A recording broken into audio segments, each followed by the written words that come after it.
I was on the second floor here, and my bed was the one closer to the window. I would call my family every morning. I'd say, can you come in like 15 minutes? And they said, okay. So I would call one of the nurses, whoever the nurse that day, and I'd say, can you roll me? And they would roll my bed to the window. And I would see my family from the window. I'd see them, but I could hear them through the phone. I'm one of the ones that got COVID the first week it came out. I went in for back pain, and they found out that I had COVID. They recommended Barlow. One of the nurses, I think, came by and said, do you know where you are? I shook my head, and she said, you're in a hospital. I still did not know that I had COVID.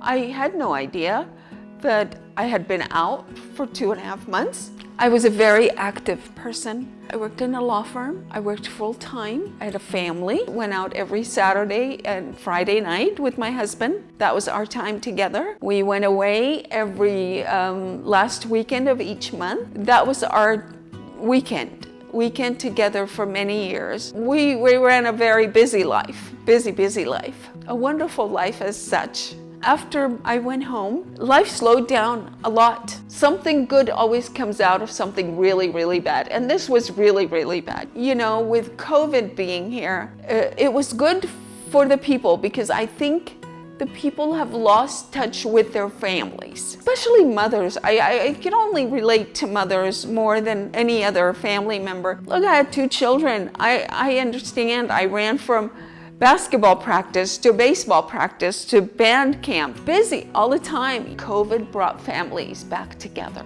But my darkest days was not when I woke up because of COVID. No one could visit. I couldn't see my family. I couldn't be with my family. I couldn't. I'm a hugging, kissing kind of a person, and I've always been that way. And to not have that was, I believe, the worst. You know, for them to move my mom's bed every day to the window to say hi to us, or keep her on FaceTime for hours at a time and making sure her phone was charged to be able to do that, those are the little things that really meant the world to us. And I remember much later on when physical therapy was coming in and at that time trying to put me into the chair, I remember Rachel. I said, my family is downstairs. And she's like, oh, they are? Where? And I said, right down there. And she's like, well, why don't we go and see them? And I thought, oh, what? And she's like, we can roll you downstairs in the wheelchair. And I thought, no way. It was definitely a hard time for us. We are a very close family. We've never spent more than maybe a week apart from each other ever. And so for 4 months, not being able to see her was difficult. This put my children and my husband in the worst position they have ever been. My mom went into the hospital, and a couple weeks in, they said they'd seen things move very quickly for COVID patients, and that we should be prepared for the worst and to start making funeral arrangements, and that her oxygen levels weren't getting any better. And so we were told to say our goodbyes to her via FaceTime one day. To think that they had lost me and to make it and to walk here from the car is a miracle. One of the nurses here said that you are Barlow's miracle.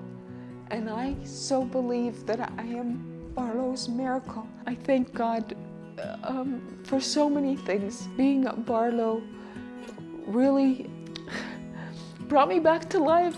When she came to Barlow, it was amazing that the staff went above and beyond what was ever asked of them, I'm sure, when they signed up to be healthcare workers. The care of the people that are at Barlow is I cannot describe it in words. They were my family in there. My family was not in there. They couldn't be in there.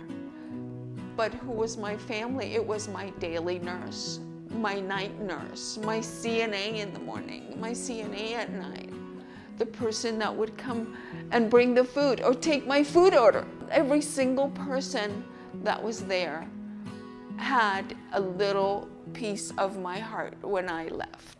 I owe them my life, maybe a little bit more than maybe.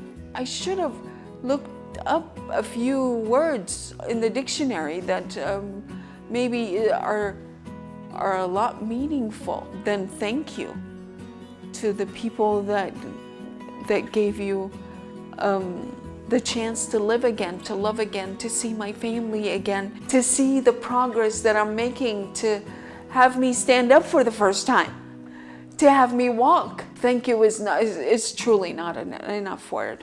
Thank you for bringing my mom back to me and our family, and thank you for being her family for 4 months when we couldn't be there with her, and thank you for going above and beyond what's asked of you in your daily jobs. Great. Thank you.